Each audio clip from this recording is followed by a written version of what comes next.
আমার মনে হয় একটু নাও লাগতে পারে, তবু আমরা একটা ম্যাক্সিমাম টাইম দিয়েছি, কারণ বারে বারে টাইম দিয়েছি, সেটা চেঞ্জ করতে হয়েছে। আমরা চাচ্ছি একেবারে কোনোভাবে যেন টাইম চেঞ্জ করতে না হয়, এবং আমরা চেষ্টা করবো 7টা করে তার আগে চেষ্টা করবো। স্যার ভোটের ফলাফল কি এখান থেকে ঘোষণা হবে নাকি অনেক? আর না, এখান থেকে হবে। স্যার একটা বিষয় 3টার দিকেই গণনা শেষ হতে পারে এমন একটা আপনারা জি বলেছেন। জি জি। 3টা এবং 7টা এই যে গ্যাপ না, সময় কি করবেন? 3টা হচ্ছে, এটা বলা হচ্ছে এই কারণে আমরা চেষ্টা করছি 3টা রাখার জন্য। যে বললাম একটু আগে 7টা হল লাস্ট টাইম, এর আগেও ফলাফল দিতে পারে। যদি 3টার মধ্যে গণনা শেষ হয়ে যায়, তাহলে আমরা চেষ্টা করবো 7টার আরো আগে ফলাফলটা ঘোষণা করার জন্য।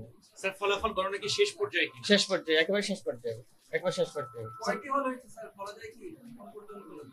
তো মেইন কথা হচ্ছে আমরা প্রশাসন চেষ্টা করছি, আমরা শুধু ওইটুকু দুঃখ প্রকাশ করছি সময়ের জন্য। এই কারণে আমরা প্রথমে সিদ্ধান্ত ছিল হচ্ছে মেশিনে গোনার জন্য, কিন্তু যেহেতু একটা বিশেষ ছাত্রদের পক্ষ থেকে তাদের দাবি হয়েছে যে সেটা যেন আমরা ম্যানুয়ালি করে, মেশিনে না করে, সেজন্য হচ্ছে আপনি চিন্তা করেন এতগুলো ভোট, এতগুলো হল, প্রত্যেকটা ম্যানুয়ালি গণনা করা কত কষ্টের কাজ। এবং আপনারা হয়তো জেনেছেন শিক্ষকরা কন্টিনিউয়াস কাজ করতে গিয়ে তারা অসুস্থ হয়ে পড়েছেন, তারা পোলিং এজেন্টে তারা অসুস্থ হয়ে পড়েছেন, কারণ দিন রাত ঘুম নাই, এই কাজ করতে হচ্ছে। সুতরাং আমি শুধু এইটুকু রিকোয়েস্ট করবো সবাইকে ধৈর্য ধারণ করেন, আমাদের চেষ্টায় কোনো ত্রুটি নাই, এবং আমরা সম্পূর্ণ নিরপেক্ষ এবং স্বচ্ছতার সাথে ফলাফলটা দেওয়ার জন্য এইটুকু সময় লাগতেছে।